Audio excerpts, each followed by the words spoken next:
अल्लाहु अल्लाहु अल्लाह। हम पर मुसीबत आ जाए, अगर मुसीबत हमारे गुनाहों की वजह से है तो वो अजाब है, और अगर वो अल्लाह की तरफ से है तो वो मुसीबत नहीं रहती, वो आजमाइश होती है। अगर अल्लाह की तरफ से हो ना तो वो परेशानी, वो दुख, वो दर्द, वो तकलीफ, वो अल्लाह की तरफ से आजमाइश बन जाती है। और इंसान अगर उस आजमाइश में सब्र कर लेना तो वही इंसान अल्लाह का महबूब बंदा बन जाता है। और जो इंसान मुसीबतों पर सब्र ना कर सके तो फिर वो इंसान इंदल्लाह महबूब नहीं होता, वो रांदे बारगाहे इलाही हो जाता है, अल्लाह के बारगाह से धुतकारा हुआ होता है। और जो धुतकारा हुआ हो ना, अजाब उसी पे होता है। ये भी है। इस चीज को आपको समझना है कि मेरा ताल्लुक, उन्वान आज जिक्र हुसैन होना चाहिए, और है भी जिक्र हुसैन ही। मगर मैंने कल भी ना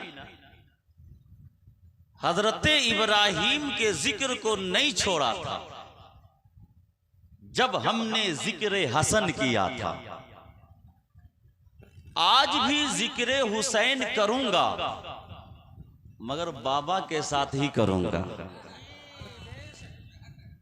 क्योंकि बाबा के बगैर बेटा का ना कोई वजूद ही नहीं है। बाप ना हो बेटा आ जाए, ये हो सकता है? नहीं हो सकता। कल भी हसन के जिक्र के लिए बाबा का जिक्र किया था, आज भी हुसैन के जिक्र के लिए उनके बाबा का जिक्र कर रहा हूं।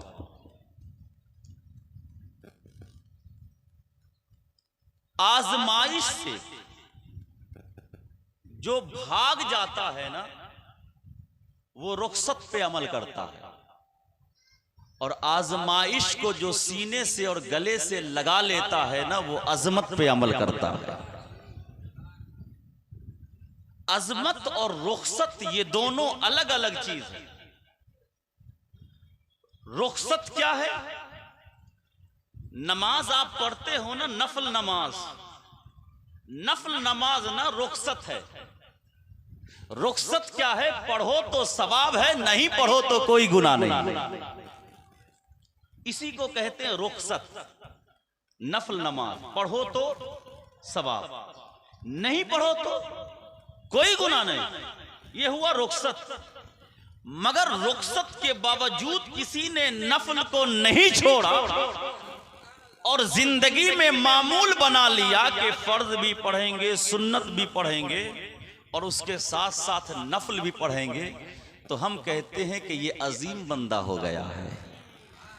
इसलिए कि नफल में रुखसत था, पढ़ता तो सवाब, नहीं पढ़ता तो कोई गुनाह नहीं। मगर देखो अल्लाह का खौफ, अल्लाह की इज्जत, अल्लाह की अजमत इसके दिल में कितनी है कि ये फर्ज भी पढ़ता है, वाजिब भी पढ़ता है, सुन्नत भी पढ़ता है, नफल भी नहीं छोड़ता।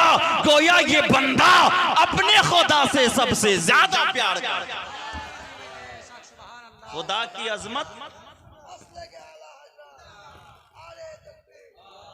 अच्छा कोथा बुझे गए, बुझले? रुखसत और अजीमत। अजमत बोलो है ना, रुखसत करो तो ठीक है, नहीं करो तो कोई बात नहीं। नफल नमाज रुखसत है, जो कोई पढ़ता है ठीक है, नहीं पढ़ता है कोई गुनाह नहीं। मगर अजीमत क्या है?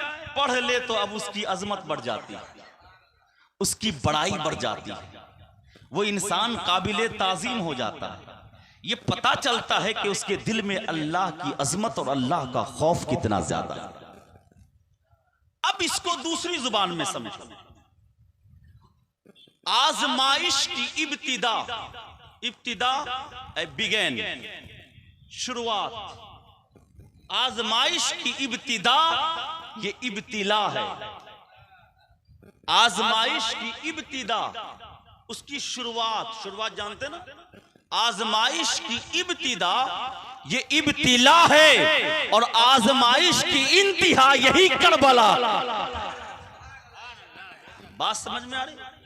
आजमाइश की इब्तिदा, शुरू शुरू जिसकी आजमाइश हो रही हो, अभी कदम रखा हो, तो आजमाइश की इब्तिदा ना यही इब्तिला है और आजमाइश की इंतहा ना यही करबला है। इंतहा माना लास्ट, आखिरी। तो ये आजमाइश शुरू हुई हजरत इब्राहिम से। इब्राहिम को ख्वाब आया मैं कुर्बानी चाहता हूं, तो कभी दुम्बे की कुर्बानी कर रहे हैं, कभी ऊंटनी की कुर्बानी कर रहे हैं। ख्वाब आना बंद नहीं हुआ, सपना पे सपना आ रहा है। हजरत इब्राहिम ने सोचा आखिर रब की रजा क्या है, तो पता चला अल्लाह मेरे बेटे की कुर्बानी चाहता है। हजरत इब्राहिम ने बेटे को लेकर कुर्बानी के लिए चल दिए। ये इब्तिदा है, ये आजमाइश की, इब्तिला की इब्तिदा है। चल दिए, मगर देखो जो ही हजरत इब्राहिम ने इस्माइल अला नबीना को ज़बह करने के लिए लेटाया, कुर्बानी करने के लिए लेटाया, बाबा से बेटे ने कहा बाबा अपने आंखों पर पट्टी बांध लें, कहीं ऐसा ना हो कि बेटे की मोहब्बत की वजह से आप मेरे हलकों पे छुरी ना चला सके, इसलिए ऐ बाबा अपने आंखों पर काली पट्टी बांध लें ताकि न बेटे का चेहरा नजर आए न ही बेटे की गर्दन नजर आए। आप आसानी के साथ अल्लाह के हुक्म पर अमल पैरा हो जाएं, आप आसानी के साथ अल्लाह के हुक्म को मुकम्मल कर दें। मगर बाबा ने जब अपने आंखों पर पट्टी बांधी, मगर ये रब की कुदरत तो देखिए, हजरत इस्माइल को वहां से हटा लिया जाता है। उनकी जगह में फिदिया के तौर पर एक दुम्बा खुदा रख देता है। मगर यही दास्ताने करबला को उठाओ, वहां कोई फिदिया नहीं आया, जानवर नहीं आया। इमाम हुसैन है, 71 शोहदा हैं, साथ में कोई और नहीं। इमाम अली असगर भी हैं, साथ में कोई और नहीं। इमाम अली अकबर भी हैं, साथ में कोई और नहीं। अब्बास अलंबरदार भी है, साथ में कोई अब और नहीं। 71 नफूसे कुदसिया हैं, सबको अपने सामने में शहीद होते हुए देखे। पर ऐ हुसैन तुझे सलाम है, तेरी अजमत को सलाम है, तेरे सब्र को सलाम है, तेरे शुक्र को सलाम है। बेटे को कटवा दिया मगर सब्र का दामन न छोड़ा। अली असगर चला गया, सब्र का दामन न छोड़ा। कासिम की जवानी लुट ली गई मगर सब्र का दामन न छोड़ा। अब्बास के बाजू कट गए मगर सब्र का दामन न छोड़ा। लोटा बिलखता प्यास से हिसकोले लेता हुआ पूरा बजबूरा उस करबलो पला के मैदान में शहादत के जाम से नोश हासिल कर लिए। मगर हुसैन के कदम में थोड़ा और जर्रा बराबर भी थरथराहट और कपकपाहट का एहसास न हुआ। मगर सुनो, आखिरी वक्त जब आता है तो खुद हुसैन आज़म अपनी तलवार को लेकर मैदान काले जार में निकल पड़ते हैं। निकलना ही था, जब आखिरी वक्त होता है तो हजरत हुसैन ने उस करबो पला की सरजमीन पर 71 नफूसाने कुदसिया को शहादत करने के बाद अल्लाह के रास्ते में अपनी गर्दनें भी दे दी और ये बता दिया कि हुसैन ने गर्दन इस्लाम को मसमार करने के लिए नहीं दिया है, हुसैन ने गर्दन दिया है तो नाना के दीन को बचाने के लिए।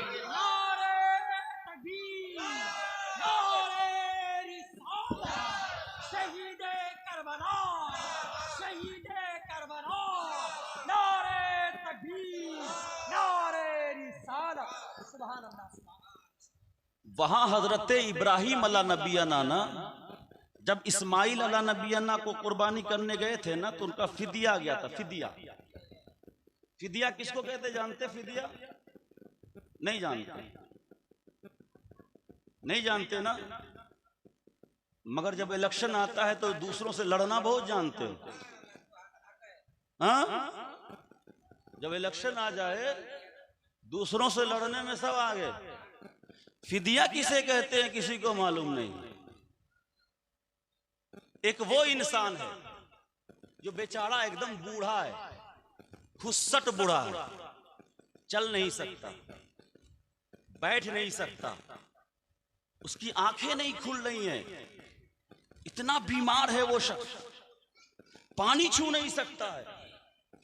अब ना उस इंसान की कई नमाजें कज़ा हो गई, नमाज कज़ा हो गई, वो नमाज नहीं पढ़ सकता, नमाज उठ नहीं सकता, बैठ नहीं सकता, सो करके भी हाथ को बिल्कुल हरकत भी नहीं कर सकता। तो अब उसके लिए ना ये है कि जो नमाजें कज़ा हुई है ना उसका फिदिया दे दो। फिदिया क्या कहते हैं? उसके एवज में जो टका दिया जाता है ना उसी को फिदिया कहा जाता है। क्या कहा जाता है? फिदिया। उसी तरीके से कोई शख्स है रमजान के महीने में रोजे नहीं रखा और बाद में भी वो रोजे नहीं रख सकता, हालत नहीं है उसकी अच्छी, वो इतना कमजोर है कि अगर एक वक्त 1 घंटे 2 घंटे के बाद अगर वो पानी नहीं पिएगा ना तो वो बेहोश हो जाएगा, ऐसी हालत है उसकी। अब वो ईद की नमाज पढ़ने के बाद भी रोजे नहीं रख सकता है, तो हुक्म शरीयत का ये है कि तुम फिदिया अदा करो। तो अब रोजों का फिदिया हो गया, तो वहां ना कुर्बानी का फिदिया, हजरत इस्माइल अला नबीना का फिदिया अदा किया गया था। और वो कौन सा फिदिया था? जन्नत से वो ना अल्लाह ने अपने फजल करम से दुम्बा अता फरमा दिया, वही फिदिया। समझ गए फिदिया है ना? इन सब चीजों को सीखो, दूसरे चीजों में इधर उधर वक्त जाय मत करो। वइज़ तला इब्राहिम रब्बुहु बिकलिमातिन, अल्लाह ने ना अपने उस हजरत इब्राहिम की बहुतों आजमाइश की, और खुद अल्लाह फरमाता है ये इब्राहिम मेरा दोस्त है ना, मुझसे इतना प्यार करता है ना कि जितनी आजमाइशें मैंने इसकी की ना ये सब आजमाइशों में कामयाब हो गया, सब आजमाइश में ये क्या हो गया? पास हो गया। तब अल्लाह रब्बुल इज्जत ने इरशाद फरमाया ऐ इब्राहिम मैं तुझसे राजी हो गया, और जब मैं तुझसे राजी हो गया ना, मैं खुश हो गया, तो ऐ इब्राहिम मैं तुझे एक इनाम देना चाहता हूं। क्या देना चाहता हूं? एक इनाम देना चाहता हूं। इनाम क्या है? खुद अल्लाह रब्बुल इज्जत ने कुरान मुकद्दस में इरशाद फरमाया काला इन्नी जाइलुका लिन्नासी इमामा, ऐ इब्राहिम मैं तुझे ना लोगों का इमाम बनाना चाहता हूं, लोगों का इमाम बनाना चाहता हूं। जानते हो इमाम कौन होता है? इमाम वो होता है जो खुद हक हो। इमाम कौन होता है? हक पर होना हक होना दोनों अलग है।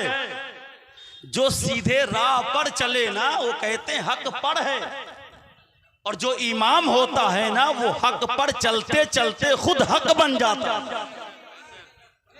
जो इमाम होता है वो हक पर चलते चलते खुद हक बन जाता है। अब वो इतना बड़ा हक हो जाता है ना, अब उसके पीछे पीछे जो चलता है ना वो भी हक वाला हो जाता है, वो भी हक वाला हो जाता है। हजरत इब्राहिम ने इरशाद फरमाया ऐ अल्लाह तू तो मुझे इतना बड़ा इनाम दे रहा है कि मुझे इमाम बनाना चाहता है।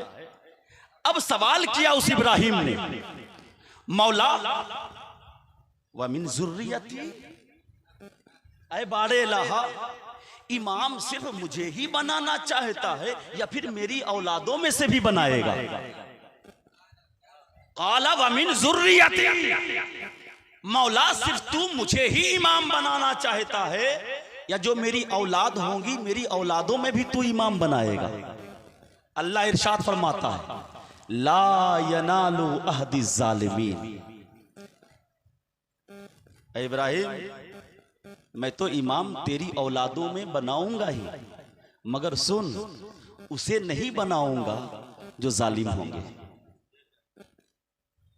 ला यनालु अहदी ज़ालिमीन, उस इंसान को इमाम तेरी औलादों में बनाऊंगा, मगर इमाम जो तेरी औलादों में मैं बनाऊंगा ना तो इमाम उसे बनाऊंगा जो हक पर होंगे, जो जालिम होंगे, जुल्म करने वाले होंगे, झूठ बोलने वाले होंगे, दूसरों की जमीन हड़पने वाले होंगे, चुगली करने वाले होंगे, गीबत करने वाले होंगे, उसे इमाम नहीं बनाऊंगा।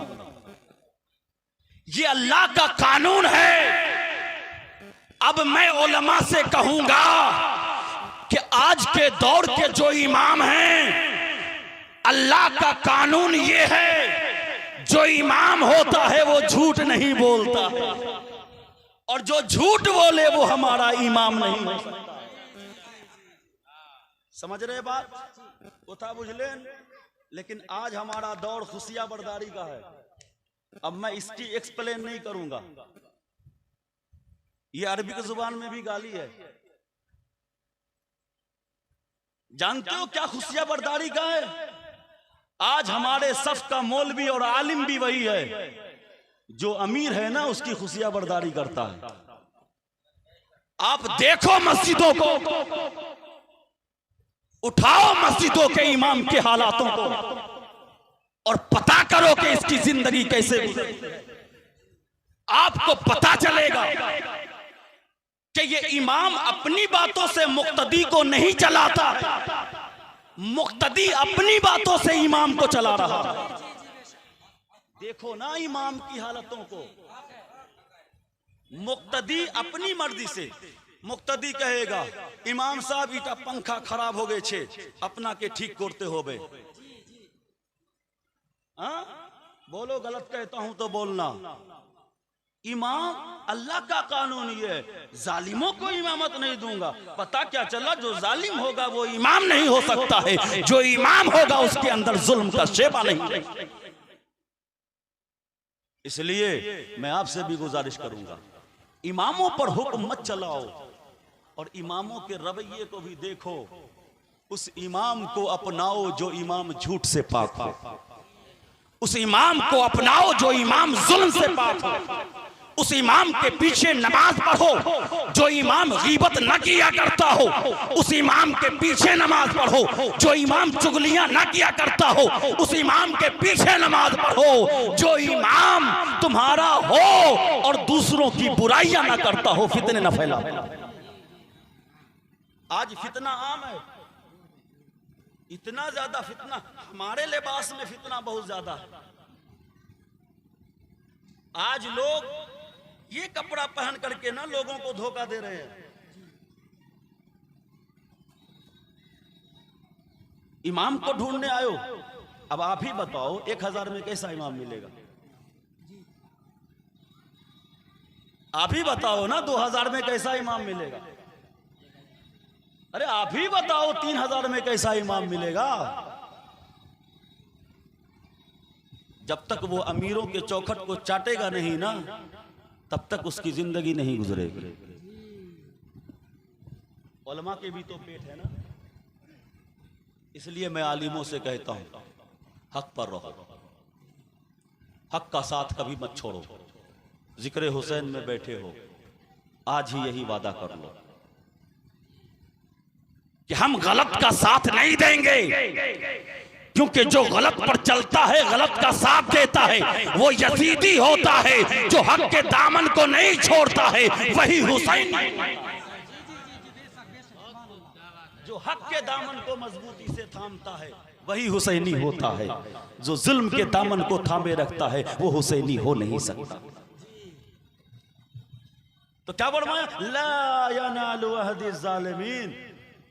इमाम तो बनाऊंगा तेरी औलादों में, मगर उसको नहीं बनाऊंगा जो जालिम होंगे, जो जुल्म करने वाले होंगे। इमाम उसी को बनाऊंगा जो हक पर होंगे। तो हजरत इब्राहिम ने ना उसी वक्त एक दुआ की कि ऐ अल्लाह, वो नबी जो तेरा महबूब होगा, वो नबी जो आखिरी नबी होगा, वो नबी जो सय्यदुर रसूल होगा, वो नबी जो कुल कायनात के सदके में, जिसे वो नबी जिसके सदके में कुल कायनात को बनाई गई हो। हजरत इब्राहिम ने दुआ की, ऐ मौला उस नबी को ना मेरी जुर्रियत में कर दे। और ये दुआ कहां पर की जानते हो? एक पत्थर पर खड़े होकर के हजरत इब्राहिम ने दुआ की। एक पत्थर पे खड़े होकर कि अल्लाह वो नबी जो आखिरी नबी होगा, जिस पर नबूवत खत्म होगी ना, अल्लाह उस नबी को मेरी जुर्रियत में कर दे। और कहां खड़े होकर के दुआ की? एक पत्थर पे। जानते हो उसी पत्थर को आज पूरी दुनिया मकाम इब्राहिम कहती है। जो हाजी आए हैं उनसे पूछो कि मक्का कैसा लगा, बोलेंगे दो ही चीजें नजर आई, या तो पत्थर है या तो बिल्डिंग है, इसके अलावा तीसरा कोई चीज है ही नहीं। जहां देखो सिर्फ पत्थर नजर आता है। हजरत